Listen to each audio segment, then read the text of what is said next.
Christians that God gives us the freedom.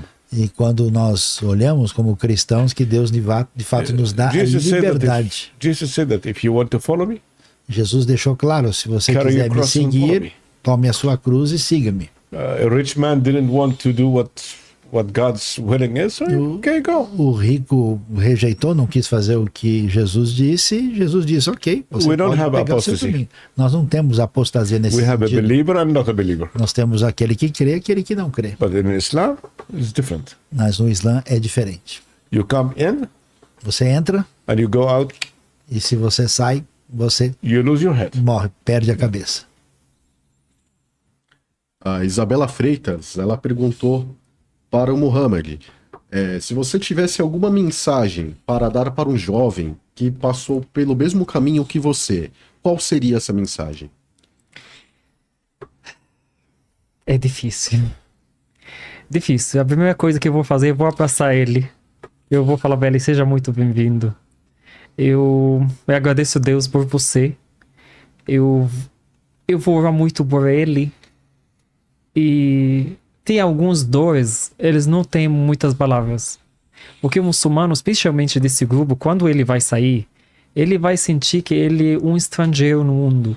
Porque ele não é mais desses grupos, não é mais dessa família. E geralmente nas igrejas, nos lugares, algumas vezes ele também não é muito bem-vindo. Eu posso participar com vocês uma história, mas sem detalhes, porque as detalhes machucam muito, é muito difícil. Tem uma amiga, uma irmã, assim, ela fazia parte desses grupos. Ela agora está num país, na Europa, na Suécia, e ela falou comigo, ela fazia parte desses grupos, o mesmo grupo que eu estava. Ela falou para mim, você conhece alguém que pode me receber na igreja? Eu falei, claro, sim, tem muitos. Então, ela foi na igreja e o pastor convidou ela para participar do testemunho. Eu falei para ela aqui, assim, toma muito cuidado e não precisa falar detalhes, tá? Ela falou para mim, sim, fica tranquilo. Então, infelizmente, ela falou um pouco mais. Uma das coisas que ela falou eu fui muito ruim, eu fui uma terrorista, eu participei até algumas coisas, por exemplo, eu explodi 4 igrejas na Síria. Então, ela estava falando assim, e tem uma senhora estava sentando. Ela falou para ele, pode falar, por favor, os nomes das igrejas? Então, ela falou. O que fez ela, essa mulher, essa senhora? Ela gritou na igreja.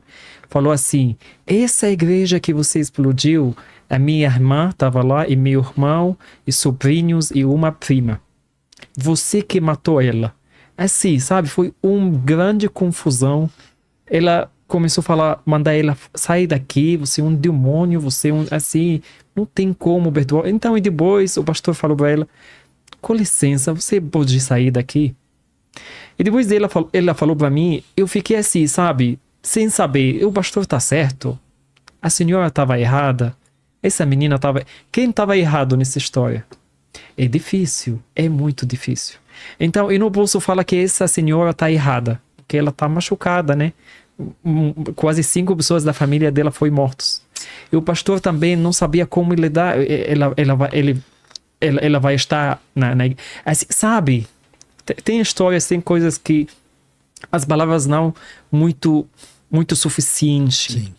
Então, o que eu vou fazer com essa pessoa? Eu vou abraçar. Se você encontrou com alguém desses grupos que ele já converti, abraça ele, não precisa falar muito não, faz. Porque ele está muito machucado. Ele saiu no meio da sangue, no meio da guerra, no meio do mundo que você não imagina que existe. Tem brasileiros aqui que não imagina que existe isso. Sim. Que existe esse algo. Tem pessoas quando nós falam... Eu lembro assim, quando eu cheguei no Brasil, eu estava em casa de um pastor que ele me recebeu. Ele estava falando com os irmãos ex-muçulmanos na Arábia Saudita. Uma das coisas que eu falei para eles, você acredita que eu estou em casa que tem 10 Bíblias completas? Sabe o que eu quero dizer? Porque na Arábia Saudita, nesse tempo, não podia ter Bíblias. Então, o que nós faz como cristãos lá, que nós pega pedaços aqui, um versículo, um papel, assim.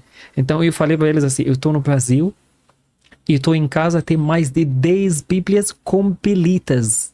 Então, a Bíblia toda completa, assim. Eles falavam para mim, Muhammad, para de mentir, você está falando a verdade. Sério, eu falo, em casa, mais de 10 completas, gente.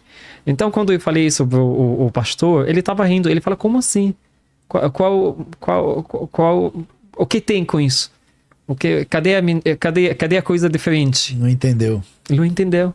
E depois um pouquinho, eu estava olhando assim para a igreja brasileira, essa liberdade que vocês têm, até demais. Mas tem essa liberdade, né? Eu olhei para ela que é coisa muito bonita, coisa muito linda, mas ao mesmo tempo muito perigoso. Porque com o tempo você vai perder essa avaliação, de avaliar o que vocês têm aqui. Uma benção que o Brasil tem, mas eu espero que nós conseguimos saber como usar, como lidar com essa liberdade abençoada que está aqui nesse Brasil. Sayão, o que faltou? Caminhando para o final. Acho que nós pudemos, né, ouvir bem. Eu acho que podemos caminhar aí para o desfecho. Eu queria compartilhar uma coisa, porque a gente está falando de fé, de religião, do que acontece, e se a gente olhar direitinho o que tá... Eu vi esses dias um sujeito secular, né, totalmente descrente, dizendo, olha, se a Bíblia, se existe algum Deus com alguma verdade dita, só pode ser o Deus da Bíblia. Porque se aquelas pessoas ignorantes lá atrás, lá na terra de Israel, resolverem inventar uma história baseado no filho do carpinteiro que viveu do jeito que viveu, essa é a história mais poderosa e mais impactante de que o mundo jamais conheceu. Então, olhando para tudo que existe, se tem alguma coisa que só pode ser verdade, só pode ser essa, porque como dois indivíduos ignorantes e pobres no interior da Judéia puderam montar a história mais poderosa do mundo que nenhum estudioso literato jamais foi capaz de criar. Pois é. Então, quando a gente percebe isso, o que acontece? Esse movimento de Jesus com seus seguidores, Jesus vai dizer um negócio que na época era uma loucura, que esse evangelho do reino será pregado a todas as nações, a todas as etnias, a todos os povos, e depois virá o fim. E o que a gente está vendo hoje? Uma coisa impressionante.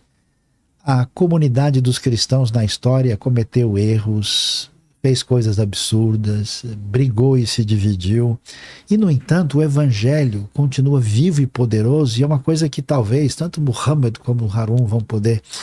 Nunca, Vilela, o evangelho cresceu tanto no mundo como nos últimos 50 anos. É um negócio impressionante. E eu quero, assim, terminar a minha palavra dizendo assim, eu fui num país que tem uma grande comunidade muçulmana, e quando eu estava lá no país, eu conheci uma moça, aliás, muito pequenininha, baixinha, né? E conversando lá, o pessoal disse, e essa moça aqui que é? Não, ela foi muçulmana e hoje ela segue a Jesus. É mesmo, o testemunho dela é muito forte. Mas o que foi que, quão forte, o que ela fez? Não, na aldeia dela, ela chegou lá e ela falou para o líder, que era um líder muçulmano, que ela pedia licença para falar sobre o testemunho do conhecimento dela de Jesus. Aí o líder da aldeia falou assim, tá bom, tá com 3 meses que não chove aqui, então se ela acredita em Deus e Jesus, fala para ela fazer uma oração para chover, e se ela fizer a oração chover, ela pode falar. E o pessoal fez isso, né, ridicularizando, dizendo, lógico que isso é bobagem. Pois a moça aceitou. Opiniões e declarações feitas pelos entrevistados do Inteligência Limitada são de exclusiva